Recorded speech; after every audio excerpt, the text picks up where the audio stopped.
Don't know, it's a vibe. Don't know, it's a vibe. Big up to all Tottenham fans, near and far.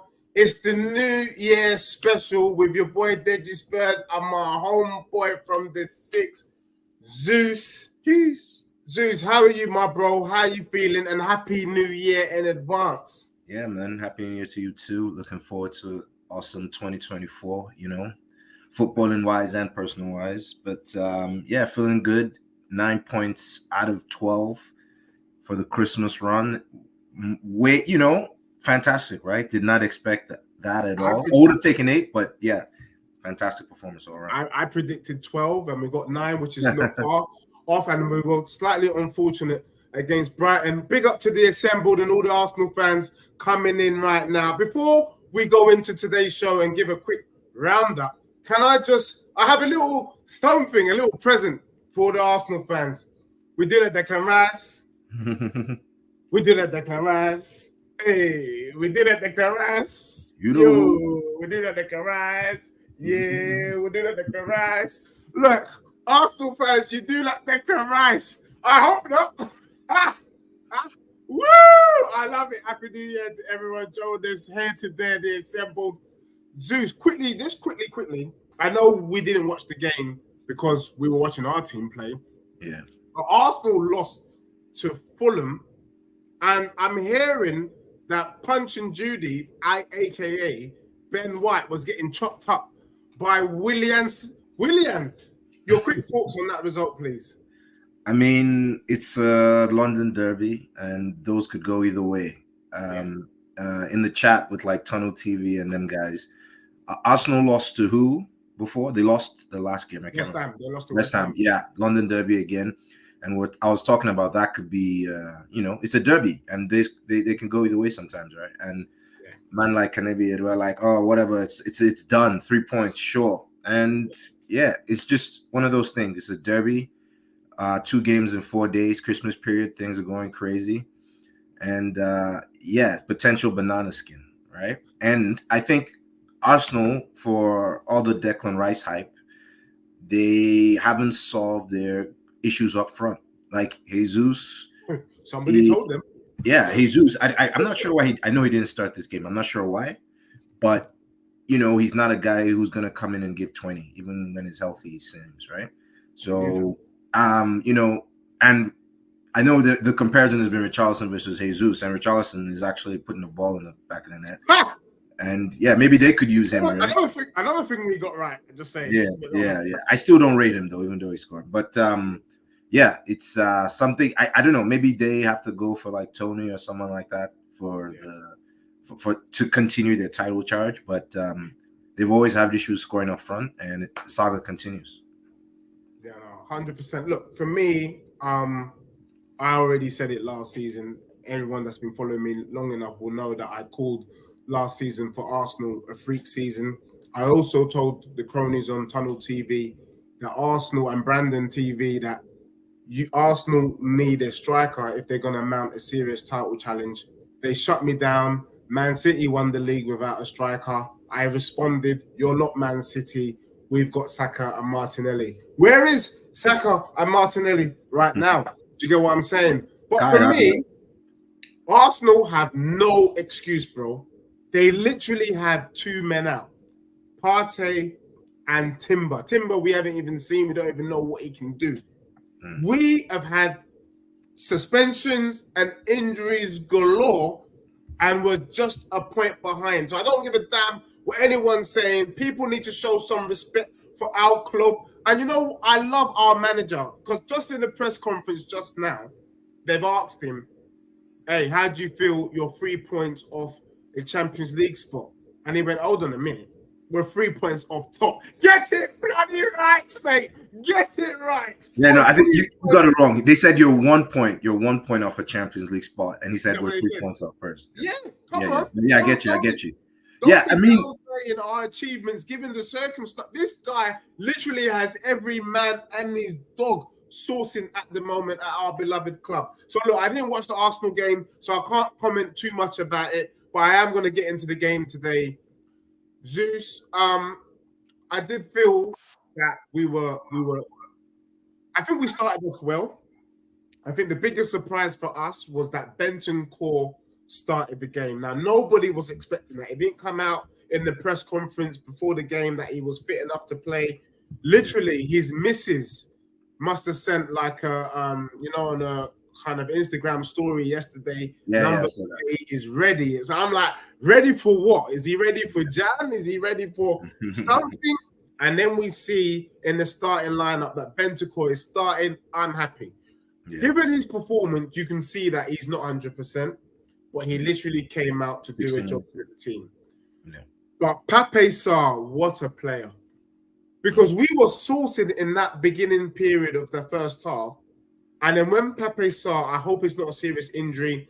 It looks like maybe, I'm hoping it's fatigue. Because, we played on Thursday. It was a tough game against Brighton with that kind of high line and Bournemouth playing similar football. He comes off, and you can see why Skip and Højbjerg, they don't bloody start. It was an absolute disaster. Bournemouth, in my opinion, deserved a point from the game. They played some good stuff. I was very impressed with Patrick Kluivert's son. I thought Kluivert was sourcing, and I thought the guy Christie.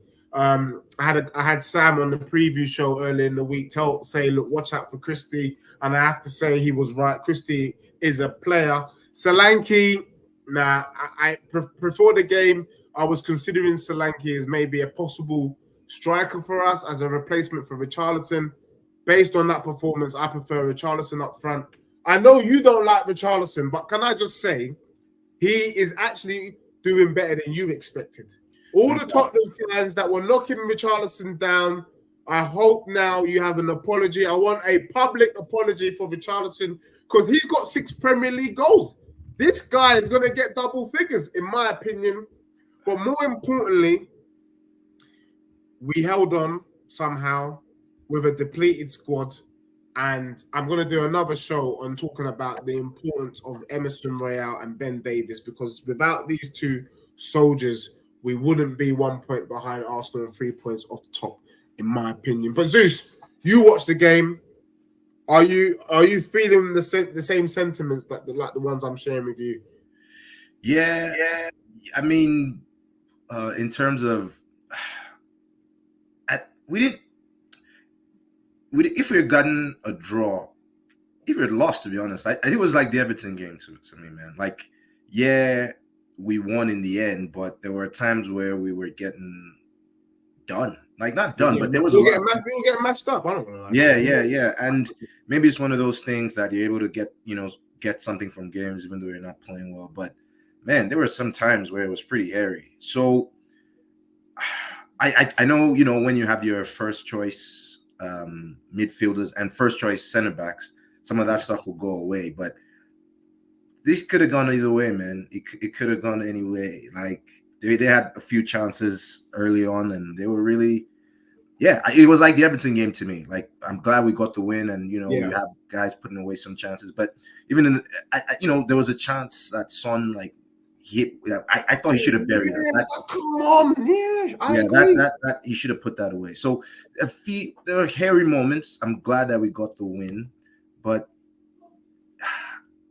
I mean, it's amazing to come away with 9 points during this tough stretch, especially losing Romero again. Like, this team is dead. This team is weakened, and we have players that should. Everyone call it, like, it's like, when this squad gets really shaped into Andy's image, I don't expect Royal to. He's not going to feature at center back. That's for sure, right? Of course not. Of course not. So the fact him fill in is a very admirable job. It's a fan, and just speaks to the testament of the manager. Like, he's actually has guys playing very well in having them make shift and that kind of thing, and that's good man management. Managing your squad, which is incredible. Yeah. Now, go on. Someone like, okay, I don't understand this Lo Celso hype. I don't know. I'm looking at some of the comments here. I forget. He's sourcing. Someone said, I forget. I'm Freddie SP. No, it wasn't. Maybe it was Freddie. The Celso is sourcing. Yeah. No, sure, good bright little cameo here and there, but nah, man, that guy's had way too many chances. Can I just say, I think, Zeus, you're being a little bit harsh, and the reason why I'm saying you're being harsh, and I agree with Freddie SP about Lo Celso, you got to think prior to him he scored 2 goals in a row and was trying to get in some assists. Then, not based on any of his performance, he finds himself on the bench. He's come on, and that was a fantastic assist into Son for him to get the second goal. But more important than that, when he came on against Brighton, that's when we looked threatening. Prior to Lo Celso coming on against Brighton, we looked very, very dusty. We looked tired and lethargic. And I think had Lo Celso come on earlier in the Brighton game, maybe it's a 4-3. Maybe we even get a draw because we had plenty of chances. So I think, look, if you compare Lo Celso that was under Poch and Conte and Mourinho, this is a lot better Lo Celso. I can work with this. Bro, remember, Kulusevski didn't play today, bro. Kulusevski did not play. And we were still able to score 3 goals. So I think we need to put some respect on his name. But I'm just going to quickly just get to a few things in the comment because I don't want to lose them. And I want us to quickly touch on all of these points, but quickly touch on them. A little bit better from Johnson today. He didn't hide so much and wanted the ball. I think look, the truth is that Brennan Johnson's a bit of a pussy. Let's just speak. He's a pussy. He came up against Igor in the Brighton game and he said, you know what, I don't want it. There was an opportunity for him to just quickly run on and score a goal. And he went, it's either score a goal or Igor's going to touch me. And he said, you know what, I don't want Igor touching me. That there, I was not cool with that. Today, he's up against Max Aarons, who is not physical. I expect him to cook this guy left, right, and center. Did Brennan Johnson cook this guy? No, he didn't. And the other thing I was going to say, what's the point? I don't know if you guys have watched it yet on Netflix, but it's about the captains, the kind of FIFA World Cup last year, and they do this run of the captains thing. Anyway, in episode 2, it follows the Welsh team. Gareth Bale is literally telling Brennan Johnson, dig deep. I know you're tired. Dig deep. This brother has made no bloody runs up the pitch prior to the assist for Richarlison. And he's not. Why is he knackered? Somebody in the chat, please explain to me why Brennan Johnson's knackered. So I need more from Brennan. I wasn't happy. But Zeus, have you noticed that about Brennan? For me, he's not wanting it. And I'm thinking, if you don't want it, bring on Brian Gil. No to Brian Gil, by the way. But Brennan Johnson, he a lot of growth, man. A lot of growth is needed because I think the raw talent is there, but there's a lot of growing and he needs to do and decision making in the final third. The pace is there. He should be skinning guys left, right, and center, and he should be just way more like braver in the final third. But hesitation there, not sure what to do. Some of that might be because he's coming from a Nottingham Forest team, and I think they play strictly counterattacking football, right? As opposed to coming to Spurs where you're supposed to play on the front foot. So I think he's coming here, and now he's gonna ideally, if he wants to be that winger that Ange wants. He's like out there on the wing and he's one-on-one dribbling, all that he has to incorporate that into his game. So it's early. It's only been there like half a season and he's missed a bunch of games with injuries.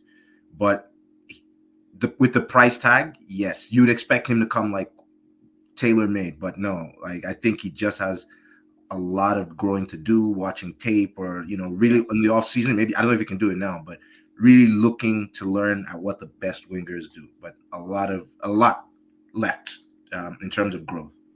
Fair. So, and then what's the point? Talks about the fact that thank goodness Kulusevski is back. I felt really sorry for Veliz because he literally has an opportunity and then he comes off the pitch. I think he got injured. I think someone fouled him and it was a disgraceful challenge, but no Pape Sarr.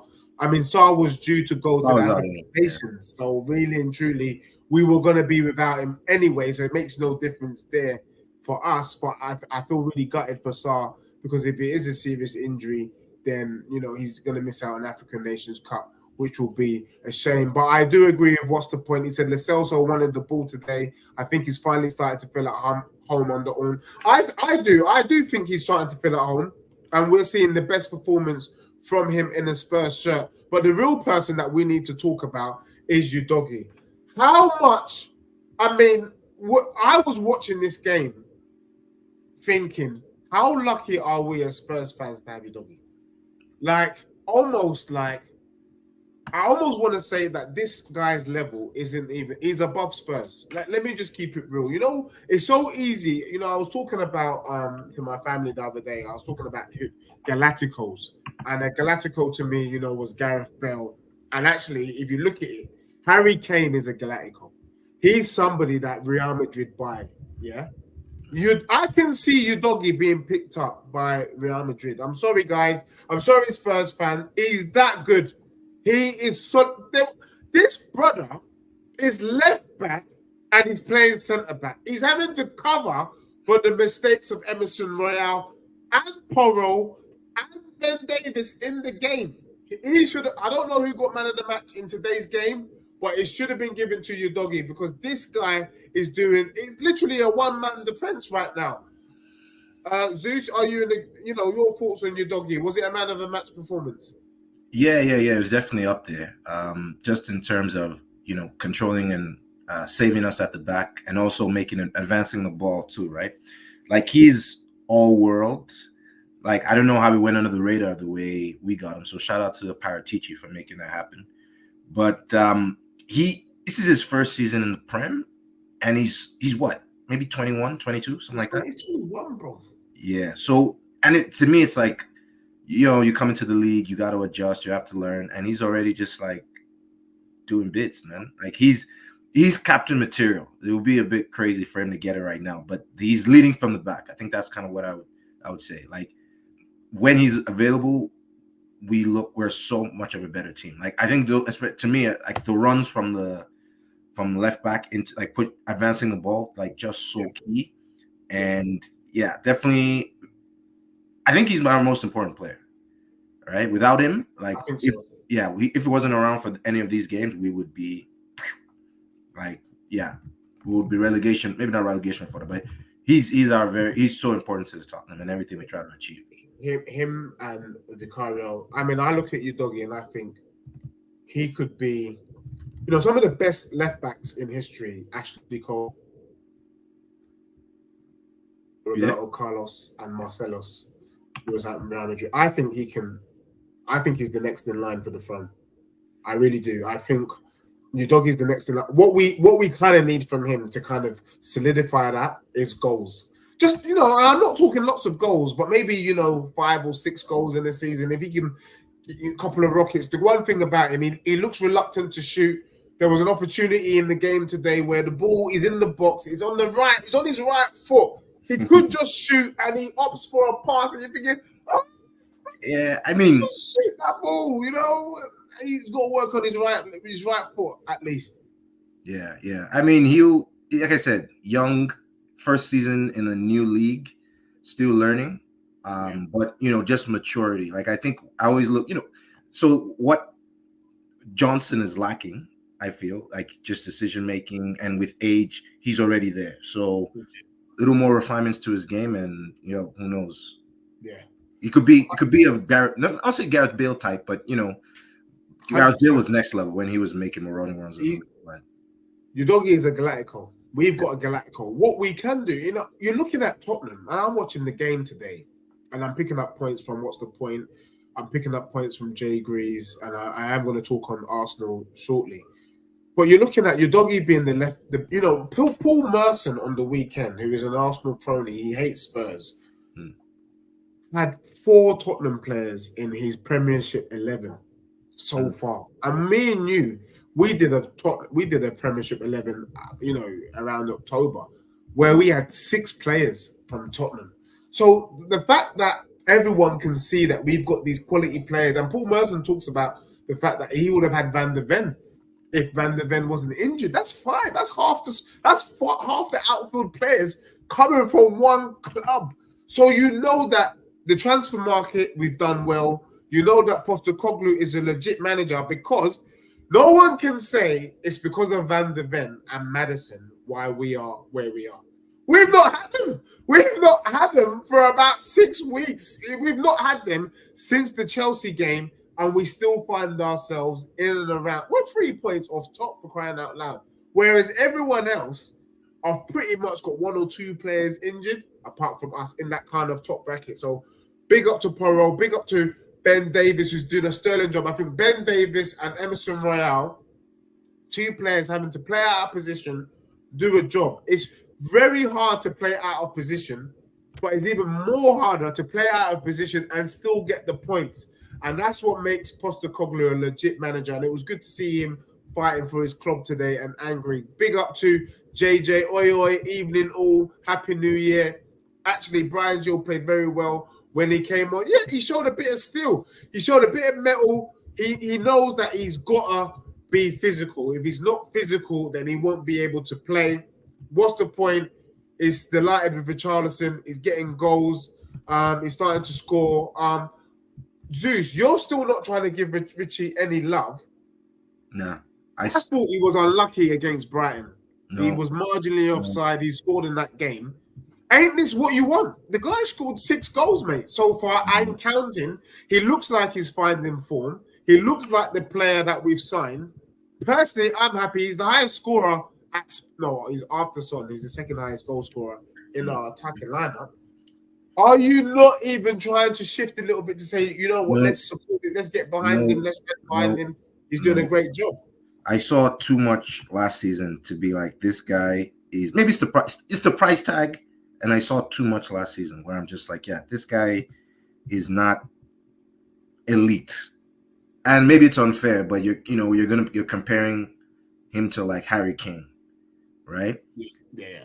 And 60, maybe that was Levy's thinking. Harry Kane's gonna go. Let me get a replacement, and so that's all I see. I'm seeing this guy who can maybe give you 15 goals if they're like served on a platter, right? But a 60 million pound striker is like creating his own chances and stuff like that. Richarlison is not doing that. He is, you whip him a nice ball, you put the header in, great, but you got to really the goal was well taken, but you expect him to score, right? I don't know, man. Like for 60 mil, I want him to be able to create on his own. Son does that. Richarlison is not doing that. He's scoring goals that I expect every striker. But that is our system. Our system is to feed. And I remember Postecoglou telling Kane, you think you scored a lot of goals before. If you stay and play in my system, you will score a lot of goals now. And I just want to pick up on the fact that, we are, what's the point? Talks about the fact that the players are a credit to our club. That they're literally giving us everything while standing on one leg. And I agree. I don't think, Zeus, and I'm looking at you in your eyeballs, I've ever seen a team so depleted, so one-legged the way Tottenham is, and be turning out results the way that we're This brother is squeezing juice out of Veliz. He's squeezing juice out of Lo Celso. He's squeezing juice out of Royale. He's squeezing juice out of Ben Davis. He's even squeezing juice out of Skip. Are we looking at potentially, and I know a lot of people say, oh, here you go again, blah, blah, blah. But remember, I said to you before, the mark of a great manager is what he does with minimal tools. If you had Real Madrid and all the money in the world, can I rate you? I know what Pep is the best manager in world football, but he has been at the best clubs with the best tools at his disposal. Can Pep reproduce what he did at City with Spurs? Could he do that? I don't think so. I don't think he could this quickly too, right? Remember, Alan's only been here for half a season. He's not been here 6 months. It's coming up to 6 months? Yeah. He's not even done the full 6 months yet. Yeah. Half a season. All right, the first 11, bang on, top team, leading the league. And then devastating, is it 4 or 5 players? All at one go. Bang, bang, bang. And still, okay, we lose a few games, but then he starts making adjustments, right? He starts making adjustments. I would never have thought to play Kulusevski at the 10, right, at the time. Yeah. But he does. And, we start we start winning again. And it's just like the adversity. You look at Ten Hag. United, Newcastle probably had the hardest. They've probably been the hardest hit injuries-wise. They've kind of fallen off a little bit. United, they had injuries. And Ten Hag they've been horrible. You know what I mean? Like Ten Hag was quick to say, recently that he knows that once the players come back, they're going to go back to form, etc. So he's blaming the injuries. And his approach, from what I heard, was like, it happens, and we're going to get on with it. And he's finding ways to win with a squad that is not even remotely close to his, which is incredibly It's admirable. crazy. It's crazy. It's bananas. Like I coach of the totally. year, right? Like just coach of I the was year. going to say it. Yeah, coach of the year, the hardest league in the world too, right? Hardest league in the world, coach of the year, and I have to say, let's just be real. And Jamie Redknapp said it, but these guys clearly they've been watching our shows because they're literally regurgitating what we're saying. If Tottenham didn't have the injuries, we'd be top straight. I'm confident we'd be top of the league if the points that we've kind of produced. But also, there's a point there from what's the point? He says, I think Udogie needs to start as our left winger. He's been wasted in our back line. Udogie as a left wing forward, I meant. Yeah, the thing is, if you remember what's the point, Udogie was bought for Conte. Do you get what I'm saying? So because he was bought for Conte, uh, that's why he was brought into the squad. But Udogie is showing that he's a class act. He's showing that he can adapt to new tactics and he's got the ability to play the role that he's being asked to do. So I agree. If we get like a solid left back, as solid as Udogie, definitely you can play him further up the field. But Spurs, are you surprised, Zeus, that we've been able to? We did it on the kind of the blueprint. We talked about 8 points, 9 points. I said 12 points, but staying is easier than doing. And obviously, we were saying that with Kulusevski, Romero back. We were hopeful that the Bentacles of this world would come back. Pepper Stars would be available. And then it went left, really. Let's be real. We actually lost more players. Are you? I mean, what is your thoughts on the last 4 games and the Christmas run? Like, really, have we literally pulled a rabbit out of the hat in these last 4 games? Okay, I think what was the first one? The first game was we beat Nottingham Forest. That was a dusty game. Okay, that was I think I think I like the performance. Like that was kind of standard issue. The Everton game, we could have easily lost that one. Like they battered us for the most part, if I remember. I think they battered us for the most part. So that was lucky. That was a lucky win. I don't care what anyone says. The Brighton game, that I think had to do with Romero, missing Romero, getting injured, right? So we're back to Royal and Dyer, who are not center backs. So that always looked bad. That always looked like a potential loss. So that I put that down to that reason. Today's game, it could have gone either way. I think it could have gone. Bournemouth played well. Let's be real. Yeah, it wasn't a complete dominant performance. So the performances out of that, only one was like a nailed bang on win. Yeah. The others, there was something else that allows the team to prosper. Is it great individual players? I don't know. Is it the manager? It's the will. It could be management. Yeah. So it's been, but the fact that it's all it's points on the board. So we had so much adversity, and we still kind of got through everything. So you just have to take it as it is. Like again, is the very, very B version of Spurs, walking wounded, and we are competitive. Let's say we were at least competitive in those games, in all of these games. So we can take that. That I think is the main. It wasn't like we just rolled over and got like destroyed. Competitive in all these games. 100%. That's the biggest takeaway. Yeah, I just want to quickly touch on Bournemouth and then quickly just kind of wrap up in terms of the January transfer window. But we're going to have shows this week where we're going to kind of go in more detail about what we need. I actually was pleasantly surprised by Bournemouth. That's the first time that Bournemouth played us off the park. You can call it we were a bit depleted, say what you like, but you can only play what's in front of you. And this is Tottenham is still a top 6 team. I was pleasantly surprised by the Christie player. He was very good. Kluivert's son I have to say, is a baller. You know, when you talk about aggression, somebody who can come in off the left hand side, I think that's the type of player. I liked his pace. I thought he was causing Pedro Porro and our defense and some problems there. So I was pleasantly surprised by the way Bournemouth played, and I think if they continue, I mean, Bournemouth have already chalked up 25 points. I was speaking to Sam earlier in the week, and he was talking about the fact that they'd be happy if they could get 46 points. And I kind of laughed because obviously it's a different world for us. But from what you saw today, based on the way they played against Spurs, were you impressed and where do you see them finishing with their style of play? Because they are going to be tough to beat. Yeah, I mean, this was a scary fixture. Form team in the on the going to the table. So I was already fearful of this game, right? It's a good side. I think definitely a top half finish. Like this to me is giving me Brentford of a few years ago, like when they first came under Thomas Frank, and I think they finished like 7th or 8th. So that's kind of the similar vibe. Like they had won 6 out of their last 7. So their coach is, this dude knows what he's doing, right? And it's just they were unlucky. Literally today's game, it could have gone either way. So this is a very good team. The football they were pressing us right away from.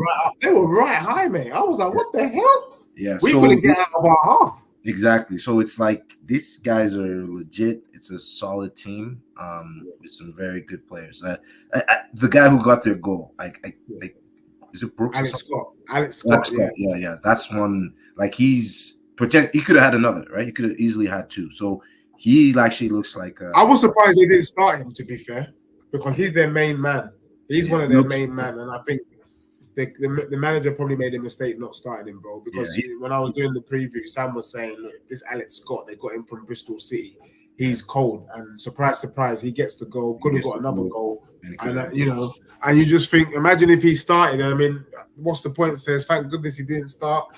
Because he would have taught our defense a new arsehole. You're probably right. And I think maybe the footballing gods were on our side. And sometimes you kind of need those things, especially when you go down to 10 men.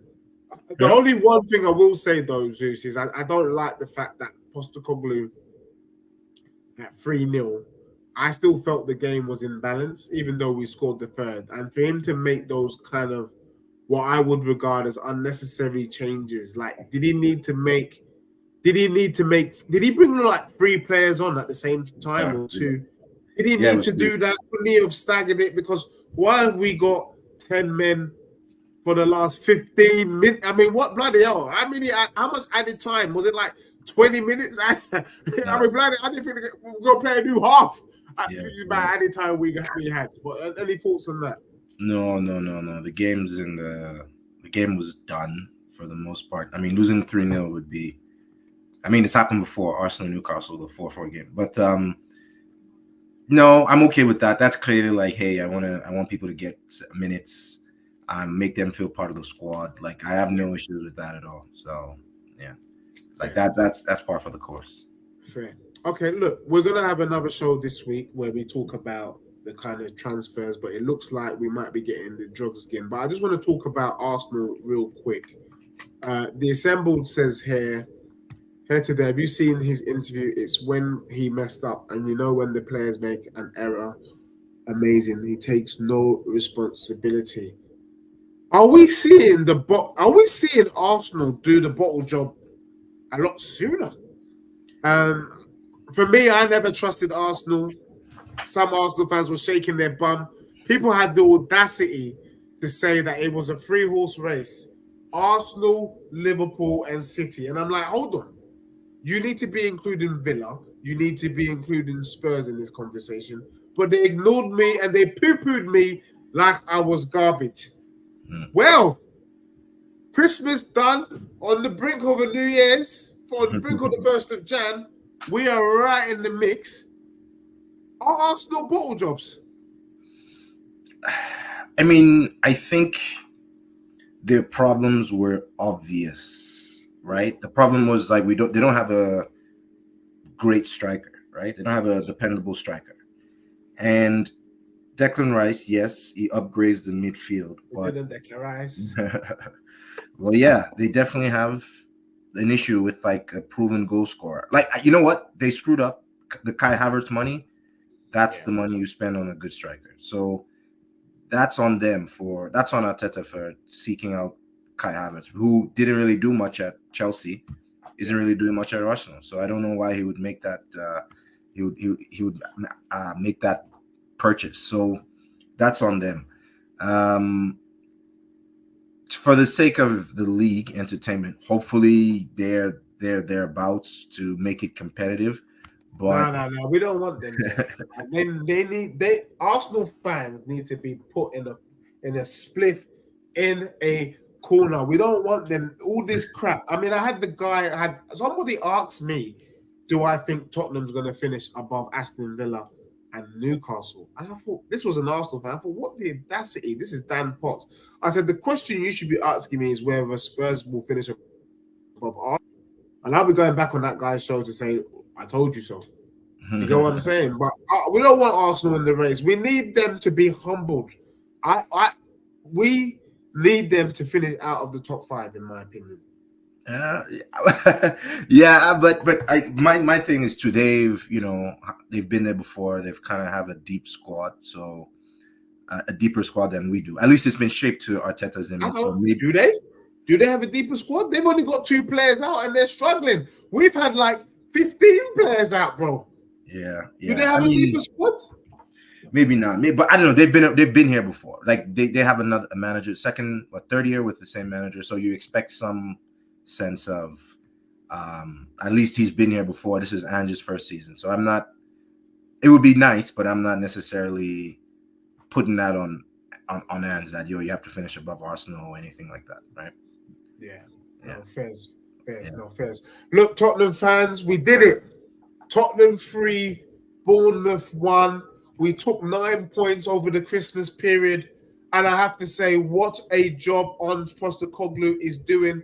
Put some respect on his name. Put some respect on the Spurs players' names. Emerson Royale, Ben Davies, Porro, Udogie, all of the guys. Because Tottenham fans, those brothers have really done deep. They have dug deep to give us a great Christmas and a beautiful start to the new year. Literally, can you imagine that we are going to have Maddison back, Van de Ven back, and all these brothers that have been missing these games since the Chelsea game back into this team? I trust this guy. I think 2024 could be great for our Spurs fans. But Spurs fans, thank you for all those tuning in. Please make sure you like and subscribe. This coming week, we are going to be doing a blueprint episode 3 for the next 4 games, because our next Premiership game, Zeus, is against Manchester United. Tasty. Very tasty time. You next. Hey, you know what? I'm looking forward to the pre-match preview. I'm going to get Cass, I'm going to get Traps, all these sparrows. I'm going to get them ready to answer for their crimes. I'm going to get my guy Toby coming on there to come and chat their rubbish. But also, we've got Brighton again. I hope we got Madders back for that. I think we've got Wolves again. No, we've got Everton and we've got Brentford. So there's some tough games. But if we're able to somehow equal this type of performance, I think we could be licking our lips. So it's been a pleasure, Zeus. Thank you for joining. Spurs fans near and far, thank you for joining. Happy New Year, and we will see you next. Guess what? In 2024. Spurs, we are literally 3 points behind top. Come on, you Spurs. Come on, Tottenham.